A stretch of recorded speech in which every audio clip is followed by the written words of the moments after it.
আসসালামু আলাইকুম। শুরু করছি আমি তো ভালোবাসি তোকে উপন্যাসের ৫৭তম পর্ব। লেখনীতে সালমা চৌধুরী। মেঘ নিজের মুখ থেকে বর্ণার হাত ছড়িয়ে লম্বা করে শ্বাস নিয়েছে।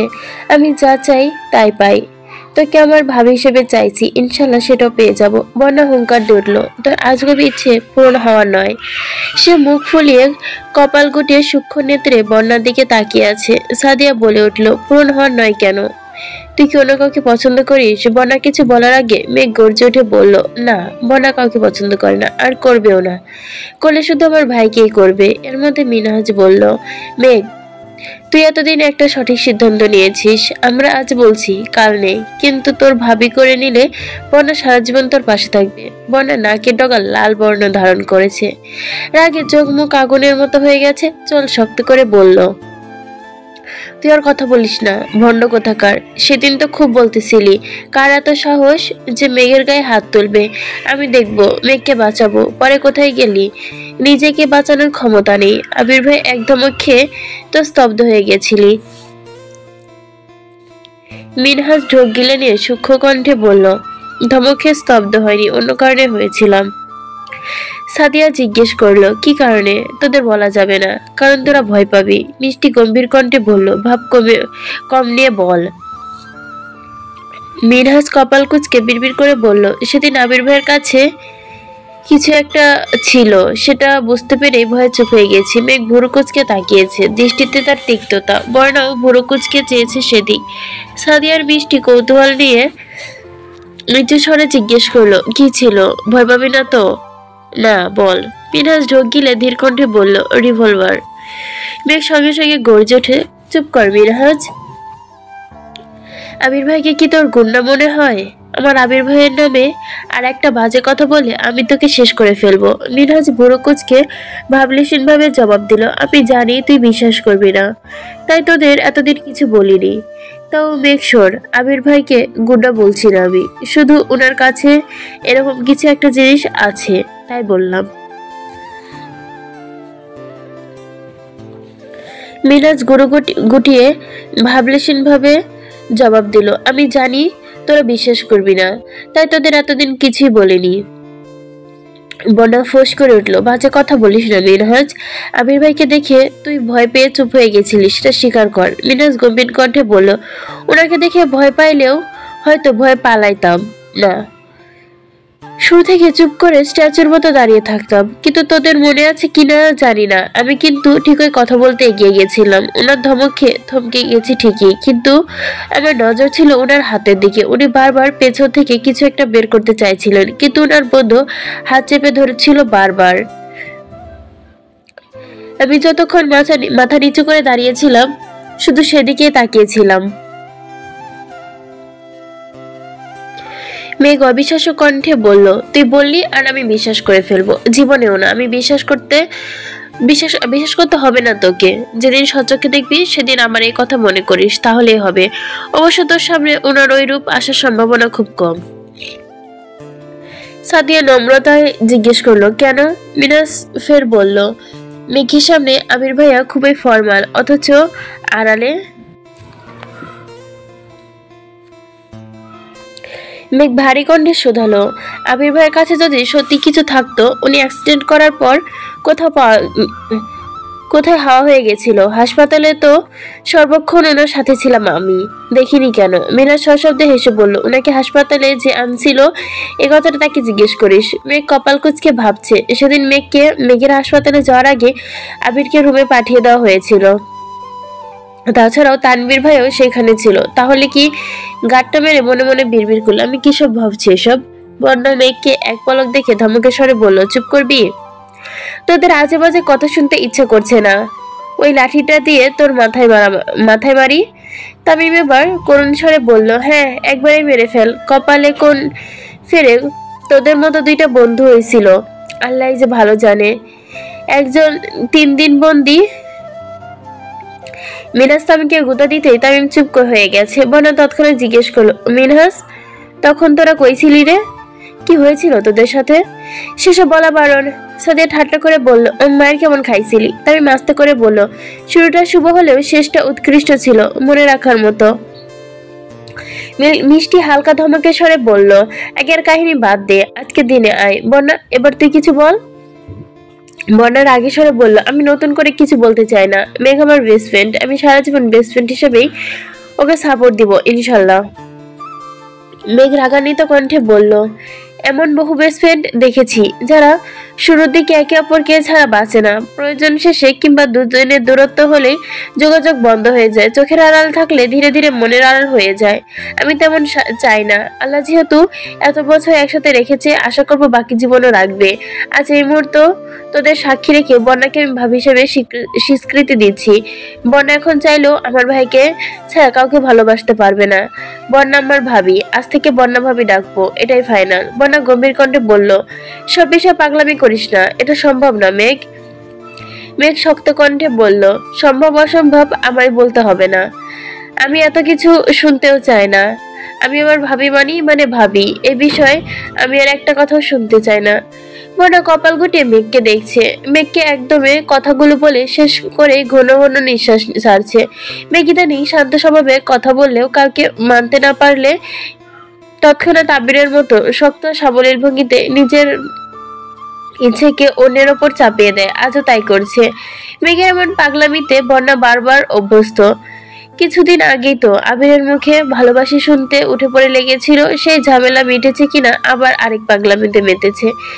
মেঘ যে যা বলে ও সেটাই ঠিক মনে করে, তাহলে সেটি নিয়েই হইচই শুরু করে। এতদিনে যা কিছু হয়ে হুল্লোড় করুক না কেন, আজ মেঘের পাগলামির মূল বিন্দু বন্যা। তানভীরের প্রতি বন্যার কোনো কালেই তেমন আগ্রহ ছিল না। বন্যাকে করা শাসন দেখেই বন্যা ভীত হয়ে থাকতো। তানভীর বাসায় থাকলে কখনো মেঘের বাসায় যেত না। কথা বলা তো দূরের বিষয়, বছরখানেক যাবৎ ফোনের মাধ্যমে কথা হয় তানভীর আর বন্যার। তবে সেখান থেকে বিশাল এক সীমাবদ্ধতা। প্রয়োজনের বাইরে তানভীর দু একটা কথা জিজ্ঞেস করলেও বুক কেঁপে ওঠে বন্যার। বন্যা বারবারই স্পষ্টভাষী, কোনোদিনই ভালো না লাগলে মুখের উপর বলতে পারে না দুই একবারের বেশি। কিন্তু মেঘের সাথে সেভাবে কথা বলতে পারে না, কারণ মেঘ খুব অভিমানী। এবার মন খারাপ করলে এত সহজে ঠিক হয় না। আবিরের কথা হয়তো মিনহাজের সাথে কথা বলতে ঠিক পূর্বের মতো স্বাভাবিক বন্ধন আর কখনো হবে না। তবে মেঘের আজকের পাগলামি বন্যাকে স্বাভাবিকভাবে নিতে পারছে না একদমই। বন্যা ভুরু কুচকে তাকিয়ে আছে। মেঘ কিভাবে থামাবে সেটাই ভেবে পাচ্ছে না।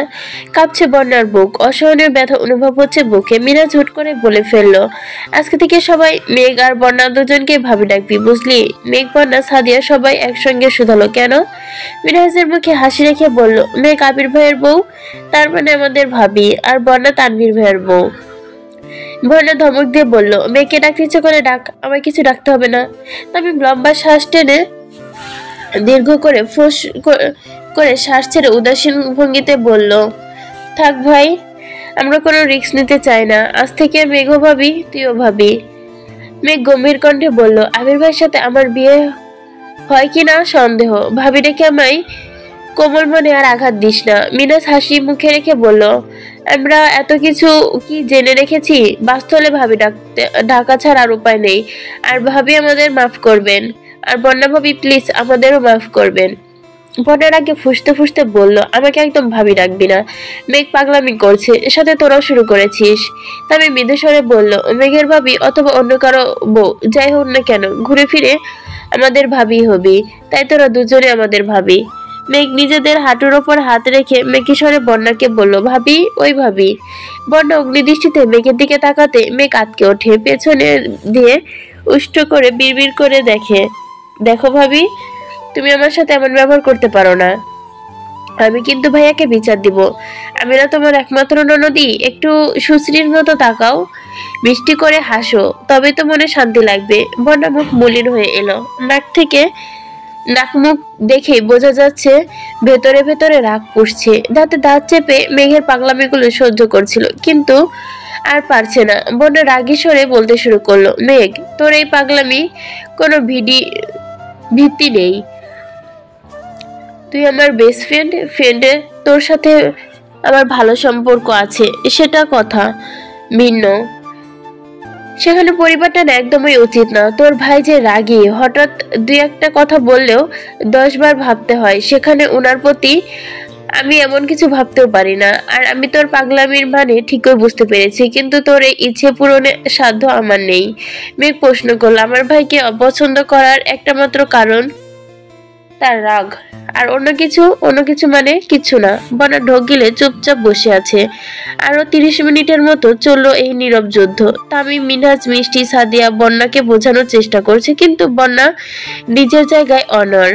মেঘ কিছুক্ষণ জোর গলায় চেঁচামেচি করে হঠাৎ শান্ত হয়ে গেছে। প্রায় 15 মিনিট যাবৎ মেঘ চুপচাপ বসে আছে। বন্যা বেশ কয়েকবার খেয়াল করলো মেঘ অভিমান হয়েছে, বুঝেও বন্যা কিছু বললো না। মেঘ হঠাৎ ধীর স্বরে বলল, প্লিজ তোর এবার থাম। সরি বন্যা। বন্যার সাথে সাথে ভুরু কুচকে মেঘের দিকে তাকালো। মেঘের চোখ মুখ ফ্যাকাশ হয়ে গেছে। বন্যা রাজি হয়নি বলে মেঘের মন এত তাড়াতাড়ি খারাপ হয়ে যাবে এমন মেয়ে মেঘ নয়। মেঘের গম্ভীর্যতা দেখে বন্যা ভয় হচ্ছে। কোনো কথা থেকে কোনো মানে বের করবে গাল ফুলিয়েছে, এটা বোঝা দুষ্কর। বন্যা এবার আদুরে ভঙ্গিতে বলল, কি হয়েছে বেবি? মেঘ বন্যার দিকে এক পলক তাকিয়ে, দৃষ্টিতে বিন্দুমাত্র উত্তাপ নেই। বন্যা মলিন মুখে আবারও বলল, বেবি তুমি কি রাগ করছো? মেঘ জিভ দিয়ে ঠোঁট ভিজিয়ে অনুষঙ্গ কণ্ঠে বলল, না রাগ করিনি। মিরাজ জিজ্ঞেস করলো, তো কি হয়েছে ভাবি? মেঘ মিরাজের দিকে তাকিয়ে মলিন হাসলো। এভাবে বাহিরে কারো মুখের ভাবি শুনতে মেঘের বেশ ভালো লাগছে। সহসা বন্যার দিকে এক নজর তাকিয়ে বিড়বিড়িয়ে স্বরে বলল, মানুষ নিরন্তর সুখের খোঁজে, বড় কষ্ট আড়াল করে প্রতিনিয়তই স্বাভাবিক স্নিগ্ধ হাসে। মেঘের বলা বাক্যটি কথা যেন কেউ বুঝলো না। তামিম ধীর কণ্ঠে বলল, কি হয়েছে মেঘ?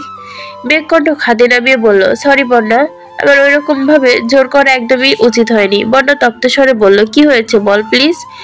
মেঘ ঢোক গিলে গলা খাকারি দিয়ে বলতে শুরু করলো, আমার পরিবারে যেমন ছোট থেকে আমার ব্যাপার খুব সিরিয়াস, তেমনি আমিও আমার পরিবারের ব্যাপারে সিরিয়াস।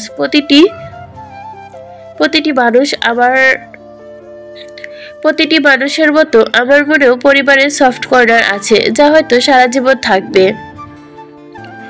আমার মন খারাপের সময়টা নিজেকে গুছিয়ে রাখি, তবু বন্ধুদের ফ্যামিলি প্রবলেম শেয়ার করি না। আবির ভাই ব্যতীত বাসার সবার সাথে আমি খুব ভালো সম্পর্ক, এমনকি যে তানভীর ভাই আমার ছোট থেকে কড়া শাসন রেখেছে, আমাকে বড় করেছে, তাকে আমি খুব ভালোবাসি। শেষ কথাটা বলতে মেঘের চোখ বেয়ে দুফোঁটা পানি বের হলো। পানি বের হয়ে পড়লো। সাদিয়া জিজ্ঞেস করলো, তোর পরিবারে কি সমস্যা? কিছু হয়েছে? মেঘ চোখ মুছে ভেজা কণ্ঠে আবারও বলতে শুরু করলো, একটা সময় পর্যন্ত ভাইয়ার প্রতি আমার খুব অদ্য ছিল না, সবকিছু অসহ্য লাগতো, কিন্তু হঠাৎ কিছুদিন কেমন যেন বদলে গেছে। একদিন আমি স্কুল থেকে ফিরে দেখি ভাইয়া ড্রয়িং রুমের ফ্লোরে বসে দু হাতে মাথা চেপে কাঁদছে। আম্মু আর আমি ভাইয়াকে বোঝানোর চেষ্টা করি, অন্যদিকে আব্বু আর বড় আব্বু যা যা বলে চিৎকার করছে। আমার ছোট মস্তিষ্ক তখন কিছুই ঢুকছিল না। ভাইয়া তখন উচ্চ মাধ্যমিক পরীক্ষার্থী ছিল। কিছুদিন পর পরীক্ষা, অথচ ভাইয়ার অবস্থা নাজেহাল হয়ে পড়েছিল। আমি আম্মুকে অনেকবার জিজ্ঞেস করি, সঠিক তথ্য জানতে পারিনি। বড়রা থেকে কিছু একটা লুকাচ্ছে, প্রতিনিয়তই ব্যস্ত। আমিও কৌতূহলী হয়ে চেষ্টা করছিলাম। তারপর মোটামুটি যা বুঝলাম, ভাইয়া কলেজে পড়াকালীন একটা মেয়ের সাথে পরিচিত ছিল। মূলত মেয়েটিকে নিজে থেকে ভাইয়ার সাথে বন্ধুত্ব করেছিল, তা 1 বছর ভাইয়ার পিছু পিছু ঘুরে। 1 বছর পর থেকে ভাইয়া মেয়েটির সাথে টুকিটাকি কথা বলা শুরু করে। যাক পর্যায়ে সম্পর্কের দিকে এগিয়ে যায়। ভাইয়া টেস্ট পরীক্ষার আগে গিয়ে হঠাৎ করেই ভাইয়াকে প্রপোজ করে বসে। যেহেতু মেয়েটার সাথে ভাইয়ার ভালো সম্পর্ক ছিল, তাই ভাইয়াও রাজি হয়ে গিয়েছিল। পরীক্ষার ব্যস্ততায় প্রায় 1 মাস কেটেছে। এরপর ভাইয়ার এক বেস্ট ফ্রেন্ড ভাইয়াকে মেয়েটির ব্যাপারে কিছু তথ্য দেয়। ভাইয়া প্রথম দিকে একদম বিশ্বাস করেনি, কিন্তু পরবর্তীতে খোঁজ নিয়ে জানতে পারে ভাইয়ার বন্ধুদের প্রতিটা কথাই সত্যি ছিল। তারপর থেকে ভাইয়ার অবস্থা খারাপ হয়ে গিয়েছিল। একের পর এক অসুস্থতা লেগেছিল। প্রায় 6 মাস ভাইয়া দুনিয়ার কোনো খবর বলতে পারেনি। ইয়ার লস গেল। তারপর ধীরে ধীরে সুস্থ হয়েছে। পরীক্ষায় রেগুলার হওয়ার পর থেকে আব্বুর সাথে ভাইয়ার সম্পর্ক বিশাল ফাটল ধরেছে। বড় আব্বু তেমন কথা বলতো না। শারীরিক সুস্থ হলে ভাইয়ার মন তখনও অসুস্থ ছিল। তারপর থেকেই আবির ভাই আর ভাইয়ার সম্পর্ক গভীর হতে শুরু করলো। ভাইয়ার সব অবদানের মাধ্যমে হয়ে ওঠে আবির ভাই। ভাইয়ার মনের অবস্থা ঠিক রাখতে আবির ভাই ভাইয়াকে সব বিষয়ে সাপোর্ট করতে শুরু করে। হুট করে ভাইয়া সিদ্ধান্ত নেয় সে রাজনীতি করবে। আম্মু বলেছে, কিন্তু আম্মুরা কেউ রাজি না। আব্বু তো রাজি হবেই না। শুনেছিলাম আবির ভাইও রাজি ছিল না, কিন্তু ভাইয়ার খুব খুশির জন্য বাধ্য হয়ে সাপোর্ট করেছে আবির ভাই। প্রতিনিয়তই সাপোর্ট করেও যাচ্ছে। এমন ঘটনা দেখতে দেখতে তানভীর ভাইয়ার প্রতি আমার চিন্তাধারা বদলে যেতে শুরু করলো, আবির ভাইয়ের প্রতিও। আমার ভাইয়ের যখন মানসিক সাপোর্ট দরকার ছিল তখন আবির ভাই সেই সাপোর্টটা দিয়েছিল। তাই আমিও ধীরে ধীরে আবির ভাইয়ের প্রতি মনের ভেতর পুষে রাখা আক্রোশ ভুলতে শুরু করি। কখনো আবির ভাইয়ের সাথে কথা বলার চেষ্টা করিনি। বড় বুড়ো কুচকে তাকিয়ে আছে। সাদিয়া প্রশ্ন করলো, মেয়েটার কি হয়েছিল? আমি বিস্তারিত জানি না, তবে শুধু শুনেছি মেয়েটা তার গ্রামের স্কুলে পড়াশোনা করাকালীন স্থানীয় এক ছেলের সাথে সম্পর্কে জড়িয়েছিল, যা মোটামুটি 4-5 বছরের ছিল। তারপর এখানে এসে ভর্তি হয়। তখন ভাইয়াকে দেখে মোটামুটি পরিচিত আর ছেলেদের এলাকার স্থানীয়। তাছাড়াও ভাইয়াকে দেখে শুনতে অনেক কিউট ছিল। সব মিলে ওই মেয়ের ভাইয়াকে পছন্দ করে ফেলে। আগের প্রেমিক এসব কথা জানার পর তাদের মধ্যে কি একটা ঝামেলা হয়। তারপর মেয়েটা জেদ করে ভাইয়ের সাথে সম্পর্ক জড়ায়। ওই ছেলেও কম ছিল না। তখন নিজে মেয়েটির সাথে পারছিল না, তখন মেয়ের বাড়িতে জানিয়ে দেয়। মেয়েকে নিয়ে ঝামেলা শুরু হলে সেই ঝামেলা আবার আমার ভাই ফেসে গেছিল। কথাবার্তা নাই। সেই মেয়ের বাবা একদিন আমাদের বাসায় এসে যা তা বলেছে, যা আব্বু এবং বড় আব্বু সহ্য করতে পারেনি। সেই থেকে আমাদের বাসার মূল ঝামেলা শুরু হয়। মিষ্টি চাপা স্বরে বলে, তোর ভাই এখন ঠিক আছে তো? মেঘ মৃদু হেসে বলল, এখন ভাই একদম ঠিক আছে। আমি জানি না ভাইয়ার মনের কি অবস্থা। কখনো এই বিষয়ে বিস্তারিত জানতেও চাইনি আমি। ভাইয়া সুস্থ হওয়ার পর থেকে আব্বুরা বা আমাদের সাথে কখনো খারাপ ব্যবহার করেনি। সেই ঘটনার পর থেকে ভাইয়ার মুখে কোনো মেয়ের কথা ভুলেও শুনিনি। কখনো কারোর সাথে তেমন কথা বলতেও দেখিনি। মেঘ একটু থেমে আবারও বলল, সরি বোনা, তোর সাথে খুব ভালো সম্পর্কর জন্যই আমি তোকে ভাবি করতে চেয়েছিলাম, আর কিছু না। আমি চাই না আমার পাগলামির জন্য তুই আমার ভাইকে ভুল বুঝিস। ভাইয়া যেহেতু আমার, তাই তুইও বেস্ট ফ্রেন্ডটাও আমার। তাই আমি কাউকে কষ্ট দিতে পারবো না। আমি চাই আমার ভাইয়ের জীবনে এমন কেউ আসুক যে আমার ভাইয়ের অতীত জেনে তাকে ভালোবাসবে, মিথ্যা মায়ায় নয় বরং সত্যিকারের বন্ধনে জড়াবে। যেহেতু মিথ্যার দেওয়াল থাকে না, নিজের বিশ্বস্ত প্রমাণ করার চেষ্টা করতে হবে না। আমার ভাই ছন্নছাড়া, নির্লিপ্ত, কিন্তু রাগী কিংবা রাগী সবকিছু জেনে শুনে যে আমার ভাইকে ভালোবাসবে, আমি তাকেই সারা জীবন আগলে রাখবো। হঠাৎ পেছন থেকে তানভীর ডাকলো, বনু বাসায় যাবি না? মেঘ চোখ মুছে ঘাড় ঘুরিয়ে স্বাভাবিক কণ্ঠে বলল, আসছি। মেঘ বসা থেকে উঠে শীতল কণ্ঠে বলল, সরি বন্যা, প্লিজ কিছু মনে করিস না। বন্যা কিছু বলার আগে মেঘ চলে গেছে। বন্যা তাকাতেই তানভীরের চোখে চোখ পড়লো। তানভীর বন্যাকে উদ্দেশ্য করে বলল, সন্ধ্যা হয়ে যাচ্ছে, বাসায় যাও। বন্যা সঙ্গে সঙ্গে চোখ নামিয়ে নিয়েছে। মিনাজকে বলে উঠল, আপনারা যান, আমি এখনই রিক্সা ঠিক করে দিচ্ছি। তানভীর এক পলক ওদের দেখলো। মেঘ ততক্ষণে তানভীরের কাছাকাছি চলে এসেছে। মেঘের চোখ এখনো ছলছল, পশ্চিম আকাশে হেলে পড়া রক্তিম সূর্যের মতো মেঘের রশ্মিসিদ্ধ চোখটি চিকচিক করছে। তানভীর তপ্ত স্বরে জিজ্ঞেস করলো, কাঁদছিস কেন? মেঘ স্বাভাবিকভাবে চোখ মুছে ভেজা কণ্ঠে বলল, চলো যাই। তানভীর আবারও প্রশ্ন করলো, এতক্ষণ যাবৎ এখানে বসে আছিস, খাসনি কিছু? মেঘ তড়িৎ জবাব দিল, না।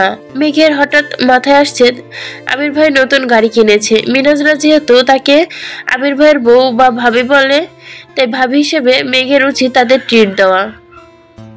মেঘ থমকে দাঁড়িয়ে উত্তেজিত কণ্ঠে বলল, আমি আগামীকাল তোদের ট্রিট দিব, চলে আসিস। তারপর তানভীরের সাথে চলে গেছে। মেঘের মুখে হাসি আছে, তার চোখের পাপড়িগুলো এখনো ভেজা। আবির ড্রাইভিং সিটে বসে ছিল। মেঘ শুকনো মুখে আবারও ভেজা চোখে ইশারায় কপাল কুঁচকালো। তানভীরের দিকে তাকে ইশারায় জানতে চাইলো, কিন্তু তানভীরও জানে না। আমি শীতল কণ্ঠে প্রশ্ন করলো, কেউ কিছু বলেছে? মেঘ ফিক করে হেসে উঠে বলল, আমাকে কেউ কিছু বলার সাহস আছে? আবির আর তানভীর দুজনেই নিঃশব্দে হেসে গাড়ি স্টার্ট দিল। টুকটাক খাওয়া দাওয়া করে বাসার মানুষের জন্য খাবার নিয়ে বাসায় ফিরতে ফিরতে সন্ধ্যা হয়ে গেল। আলী আহমেদ আর মোজাম্মেল খান নামাজ শেষ করে কেবলই বাসা থেকে বের হচ্ছিলেন। নতুন গাড়ি থেকে আবিরকে নামতে দেখে থমকে দাঁড়ায় দুজনেই। মেঘ, আবির, তানভীর তিনজনই গাড়ি থেকে নামছে। মোজাম্মেল খান প্রশ্ন করলে, কোথায় গিয়েছিলে তুমি? বন্ধুদের সাথে দেখা করতে, তারপর ভাইয়ারা নিয়ে আসছে। আলী আহমদ খান আবিরকে উদ্দেশ্য করে জিজ্ঞেস করলো, গাড়ি কি তুমি কিনছো নাকি অন্য কারো? আমি কিনেছি। মোজাম্মেল খান গভীর কণ্ঠে বললে, বাড়িতে 3টা গাড়ি থাকা সত্ত্বেও অ্যাকাউন্ট থেকে টাকা তুলে নিজস্ব গাড়ি কেনার কোনো মানে নেই। আবির মাথা নিচু করে দাঁতে দাঁত চেপে নিজের রাগ সংযত করার চেষ্টা করছে। ছোট করে শ্বাস ছেড়ে মাথা তুলে নিরেট কণ্ঠে বলল, চেক করে দেখবেন, অ্যাকাউন্ট থেকে যে টাকা তুলেছিলাম সেটা রেখে দিয়েছি, আর আমি আমার টাকা দিয়ে গাড়ি কিনিনি। আলী আহমদ খান গম্ভীর কণ্ঠে বলল, আবির, তোমাকে অ্যাকাউন্ট থেকে টাকা রাখতে একবারও বলিনি আমরা। তোমার অ্যাকাউন্ট তুমি যখন খুশি তুলবে। আর সেদিন শুধু জানতে চেয়েছিলাম। আবির মৃদু হেসে বলল, সেদিনের কারণ জানতে চেয়েছিলেন? আজ বললাম, আপনাদের জমানো টাকা দিয়ে গাড়ি কিনেছি। 2 দিন পর আমি অন্য কিছু করলে দেখা যাবে সেদিন আপনারা জমানো টাকা কথায় উঠাবেন। তার থেকে ভালো আপনাদের টাকা জমা রেখে দিলাম। আলী আহমদ খান ভারী কণ্ঠে বলল, নিজের যোগ্যতা প্রমাণ করছো? আবির মনে হেসে বলল, হয়তো। মোজাম্মেল খান কিছু বলতে চেয়েও থেমে গেলেন। পাশ কাটিয়ে নামাজে চলে গেছেন। আবির তার নিজের রুমে চলে গেছে। মেঘ বড় আব্বু আম্মু কাকিয়া মিম আদিকে ডেকে গাড়ি দেখাচ্ছে। বিকেলবেলা গাড়ি দেখে মেঘের সত্যি রাগ হয়েছিল, তবে এখন সেই রাগটা নেই। ঈদের দিনের মতোই এত সুন্দর একটা দিন যেখানে আব্বু বড় আব্বু টাকা হিসেব চাইতে পারে, সেখানে আবির ভাই গাড়ি কিনে তাকে অবস্থান প্রমাণ করে দেওয়ার দোষটা কিসের? আবিরের জন্য এখন অন্যরকম ভালো লাগা কাজ করছে। মেঘ রুমে এসে চোখ বন্ধ করে অমনি আবিরের স্বর কানে বাজলো। আবিরের গায়ের গন্ধ অনুভব করতে আচমকা চোখ মেলল মেঘ। মস্তিষ্কে সর্বক্ষণ এক আবির ভাই তোলপাড় চালাচ্ছে। শয়নের স্বপনে শুধু আবির ভাইয়ের সত্তাকে উপলব্ধি করে মেঘ। পরদিন ভার্সিটিতে যেতে বন্যা মেঘের জন্য বাহিরে অপেক্ষা করছিল। বন্যাকে দেখে ঠোঁটে হাসি ফোটে মেঘের। তোর জন্য একটা সারপ্রাইজ আছে। মেঘ স্বাভাবিক কণ্ঠে বলল, কি? আগে ক্লাস শেষ করবি, তারপর? আচ্ছা।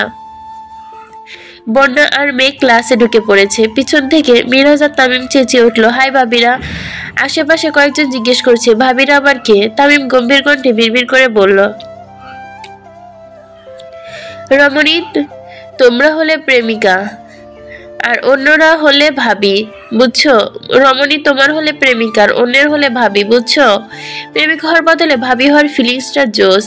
আশেপাশের ছেলেগুলো হাসতে হাসতে গড়িয়ে পড়ছে। মেঘ আর বন্যা রাগে কটমট করতে করতে তাকিয়ে ছেলেগুলোর হাসি থামিয়ে দিয়েছে। ক্লাস শেষ করে বেরোতেই বন্যা বলল, জানিস আপু সরকারি জব হয়েছে। সত্যি? তোকে রাতে কল দিয়েছিলাম, কিন্তু রাগে কলই ধরিসনি। মেঘ মৃদু হেসে বলল, রাগে না, আসলে আমারই ভুল। বন্যা কপটে রাগ দেখিয়ে বলে, হয়েছে, আর এখন মন খারাপ করতে হবে না। আমি তোকে না বুঝতে পারলে কে বুঝবে শুনি? মিরাজও বেরিয়ে আসছে। মিষ্টি এসে বলল, মেঘ, কাল তুই চলে যাওয়ার সময় আমরা সব গাইগুলো মিলে তোর পক্ষ থেকে 30 মিনিট লেকচার দিয়েছি। তুই আর মন খারাপ করিস না। এখন বল, কে ট্রিট দিবি? বন্যা আর মেঘ দুজনে একসাথে বলল, আমি। মেঘ বলে সে দিবে, বন্যা বলে আমি দিব। হঠাৎ মিনহাজ আর তামিম বলে উঠলো, ভাবি আমরা দুজনের ট্রিটই খেতে পারবো, তবু আপনারা নিজেদের মধ্যে মনোমালিন্য করবেন না প্লিজ। মেঘ আর বন্যা ওদের সবাইকে ট্রিট দিয়েছে, কিন্তু তামিম তানভীরকে বলা হয়নি। আবির তানভীরকে বলা হয়নি। বন্যা বরাবর ওনারা আমাদের অনেকবার ট্রিট দিয়েছে, আমরাও ট্রিট দেওয়া উচিত। মেঘ কিছুই বলছে না, কারণ গতকালের বলা কথাগুলো এখনো ভুলতে পারেনি মেঘ। এ অবস্থায় বন্যা আর তানভীরকে একসাথে দেখলে মেঘের আবারও ভাবি ডাকার স্বাদ জাগবে। বন্যা খানিক থেমে জিজ্ঞেস করলো, তোর কি মন খারাপ? মেঘ মলিন হেসে বলল, কই না তো। এ সময়ই আবির কল দিয়েছে। মেঘ রিসিভ করলো। ধীর কণ্ঠে ফিসফিস করে কথা বলছে। মিষ্টি সবাইকে উদ্দেশ্য করে বিড়বিড় করে বলল, মন খারাপ হওয়ার আগেই যদি প্রিয় মানুষের কল চলে আসে তাহলে মন খারাপ হওয়ার সুযোগ থাকে না। বন্যার সময় আছে দেখে আবির ভাইকে যেমন মেঘের কেয়ার, তেমনই তানভীর ভাইকেও কিন্তু তেমন কেয়ারই করবে। যতই হোক, দুজনের গায়ের রক্ত তো এক। বন্যা কপাল গুটিয়ে তাকায়, আর কিছু বলল না। মেঘ খাওয়া দাওয়া করে বাসায় চলে গেছে। গতকাল ইকবাল খান বাসায় ছিল না, আজকে বিকেলে ফিরেছে। আবিরের গাড়ি দেখে রীতিমতো অবাক। সেই থেকে আবিরের বাড়ি ফেরা অপেক্ষা করছে। আবির বাসায় ফিরতে 20 মিনিট হয়েছে। আবিরের রুমে গেলেন ইকবাল খান। কাকামণিকে দেখে আবির শোয়া থেকে উঠে বসলো। ইকবাল খান ঠান্ডা কণ্ঠে জিজ্ঞেস করলো, ফিরে আছিস? হ্যাঁ। কেন? ছাদে চল, কথা আছে। কি হয়েছে কাকামণি? আগে চল। আবিরকে নিয়ে ছাদে চলে গেছেন। ছাদের মাঝ বরাবর বসে ইকবাল খান ধীর কণ্ঠে জানতে চাইলেন, তুই যা করছিস বুঝে শুনে করছিস তো? আবির কপাল গুটিয়ে শুধালো, মানে তোর গাড়ি কেনার জন্য নিষেধ করছিলাম আমি, বারবার বলছি আমার গাড়ি তোর, তারপরে তুই গাড়ি কিনলি কেন? আমার কারো কথা শুনতে ভালো লাগে না। তুই যে ধ্বংসে মেতেছিস এর ফলাফল কতটা ভয়ঙ্কর বুঝতে পেরেছিস? চল আগে। আবিরকে নিয়ে ছাদের মাঝামাঝি চলে আসেন। ছাদের মাঝ বরাবর ইকবাল খান ধীর কণ্ঠে জানালেন, তুই যা করছিস বুঝে শুনে করছিস? আবির কপাল গুজকে শুধালো, মানে তোকে গাড়ি কেনার জন্য নিষেধ করেছিলাম আমি, বারবার বলেছিলাম আমার গাড়ি তোর, তারপরেও তুই গাড়ি কিনলি। আমার কারো কথা শুনতে ভালো লাগে না। তুই যে ধ্বংসলীলায় মেতেছিস তার ফলাফল খুব ভয়ঙ্কর। আবির নিশ্চুপ, মাথায় কিছু করে বসে আছে, নিচু করে বসে আছে। ইকবাল খান ধীর কণ্ঠে শুধালেন, তুই কি জেনে বুঝে মেঘকে ভালোবাসছিস? ইকবাল খানের কথায় আবির আশ্চর্য নয়নে তাকিয়ে আছে। কাকামণি মেঘের কথা কিভাবে জানতে পারলো?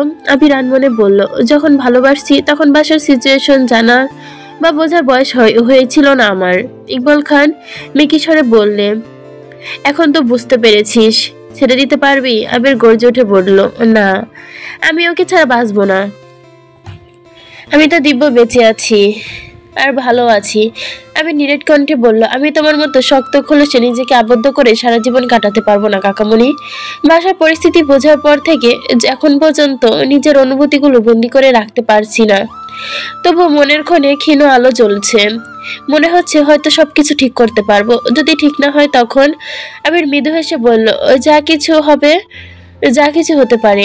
ইকবাল খান শান্ত স্বরে বলল, তোদের অপ্রকাশিত আবেগগুলো দেখে মাঝে মধ্যে আমারই ভয় হয়। মেয়েটার মুখের দিকে তাকানো যায় না।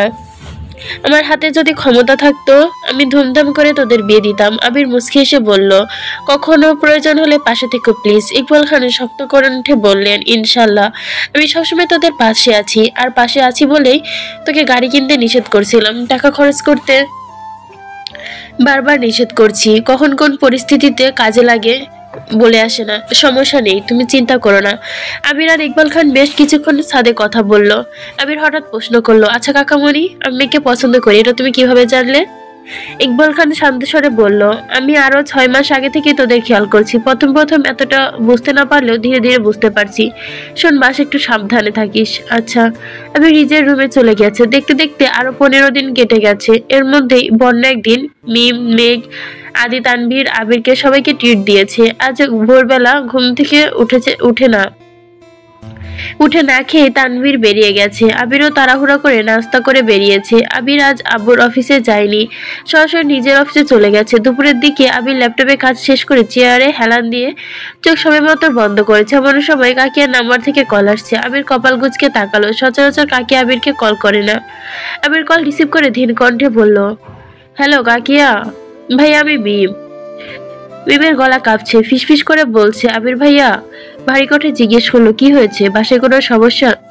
বিম কাপা কণ্ঠে বলল, আপুকে দেখতে আসছে মানুষগুলো। আগের বার আপনারা বাসায় আসতে দেননি, এটা চাচু বুঝে গেছে, তাই আপনাদের না জানিয়েই আরেকটা ফ্যামিলিকে বাসায় আসতে বলছে। কিছুক্ষণের মধ্যে তারা চলে আসবে।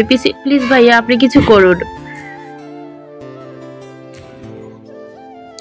মিমের মেঘে অল্প কাল্পনিক কথা শুনে আবির ধীর শরীর ঝাঁকুনি দিয়ে উঠেছে। আকস্মিক মেরুদণ্ড সোজা করে হয়ে গেছে, নিঃশ্বাস আটকে গেছে গলায়, শ্বাসনালীতে তুফান।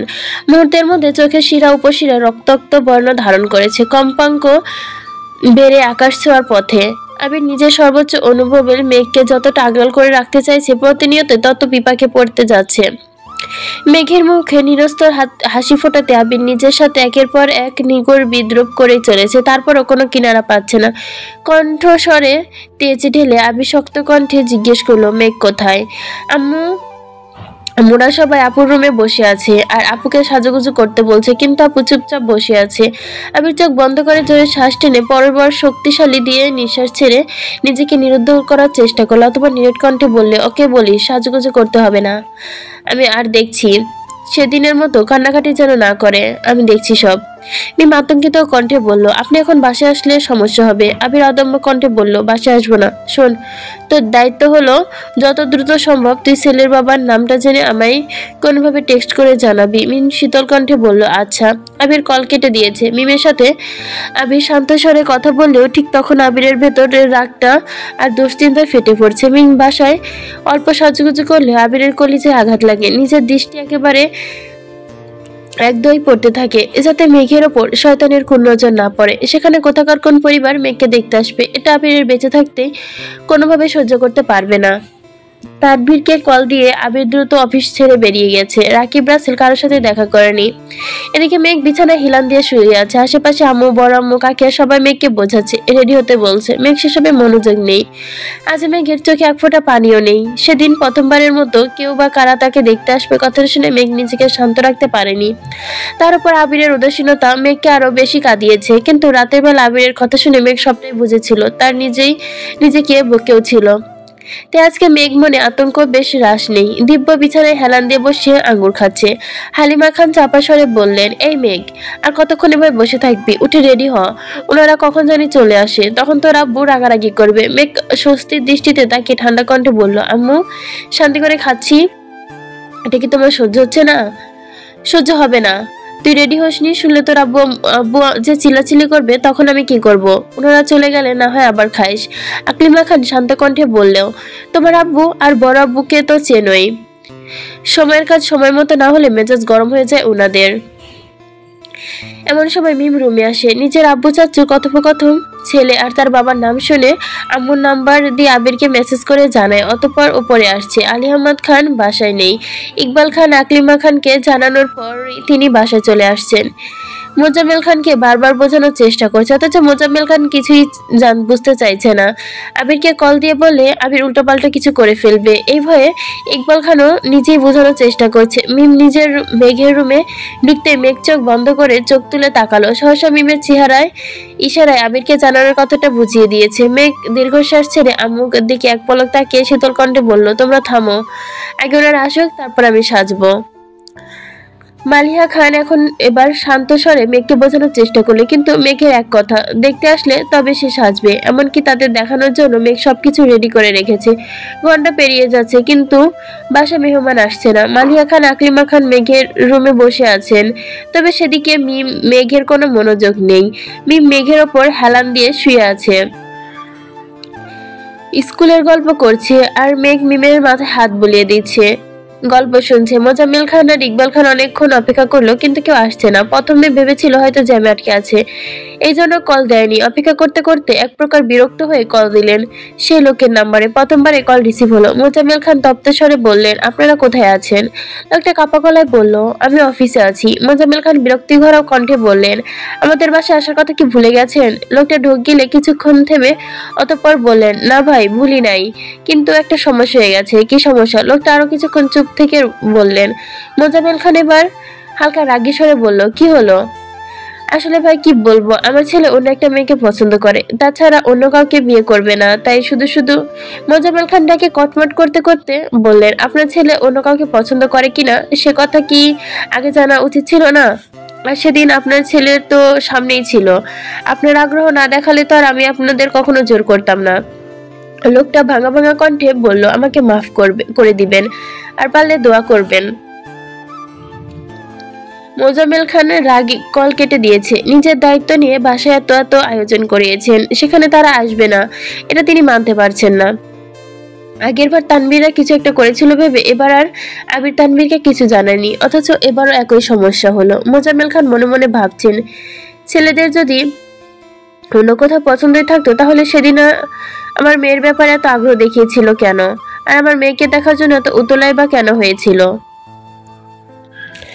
ইকবাল খান মিটমিট করে হাসছেন, থাক ভাই, এমন খারাপ করো না। মোজাম্মেল খান ভেতরে ভেতরে রাগ ফুটছে, চোখ বন্ধ করে সোফায় হেলান দিয়ে বসে আছেন। ইকবাল খান ওপর দিয়ে মেঘের রুমের দরজার সামনে দাঁড়িয়ে বললেন, তোমরা যে যা রুমে যাও, ওনারা আসবে না। মালিয়া খান উদ্বিগ্ন কণ্ঠে শুধালে, আসবে না কেন? ছেলেটার অন্য কাউকে পছন্দ। মেঘ ফিক করে হেসে ফেলেছে। মেঘকে দেখা দেখি মিমো হাসছে। মালিয়া খান রাগী স্বরে বলল, এই মেঘ, হাসছিস কেন? আবারও বললেন, তোর আব্বু কোথায় কি ছেলে দেখছে বলতো? আগের বার কি সব অজুহাত দেখালো। এবার বলে ছেলে অন্য মেয়ে পছন্দ করে। সকলেই তো শুনলাম ছেলে তোকে দেখার জন্য আগ্রহী। এখন এসবের মানে কি? মেঘ বড়াম্মুর দিকে তাকিয়ে মৃদু হেসে মনে মনে আওড়ালো, শাশুড়ি আম্মু, ওই ছেলে আমাকে দেখার আগ্রহ থাকলে কি হবে? তোমার ছেলে তো বিন্দুমাত্র আগ্রহ নেই। তোমার ছেলে অন্য কারোর সামনেই যত স্বাভাবিক থাকুক না কেন, আড়ালে ঠিকই আমাকে নিয়ে ভাবে। আমি শিওর ওই ছেলের গার্লফ্রেন্ড আজই আবিষ্কার হয়েছে, আর সেটা তোমার ছেলেই গড়িয়েছে। মালিয়া খান শীতল কণ্ঠে বললেন, কিরে কি ভাবছিস? ওনারা কি বলে আসেনি বলে কি মন খারাপ করছিস? মেঘ শব্দে হেসে বলল, না গো, আমি ভাবছি তোমরা কত কষ্ট করে সারাদিন রান্না করলে এই খাবারগুলো কিভাবে খেয়ে শেষ করব। মালিয়া খান আর আকলিমা খান ভুরু কুচকে তাকিয়ে আছেন। ইকবাল খান নিঃশব্দে হেসে রুম থেকে বেরিয়ে গেছে। মেঘ মিমকে উদ্দেশ্য করে বলল, আমার ফোনটা দে তো, ভাইয়া আর আবির ভাইকে কল দিয়ে আসতে বলি, একসাথে খাবো। মিম ড্রেসিং টেবিল থেকে সামনে থেকে ফোন এনে মেঘকে দিল। মেঘ তানভীর আর আবির দুজনকেই কল দিয়েছে, তবে ছেলের ব্যাপারে কিছু না বলে খাবার খেতে দাওয়াত দিয়েছে। মেঘের ফাজলামো দেখে মালিয়া খান আর আকলিমা খান দুজনে চুপচাপ বেরিয়ে গেলেন। ওনারা যেতে মিম নিজেদের মধ্যে ফিসফিসানি শুরু করলো।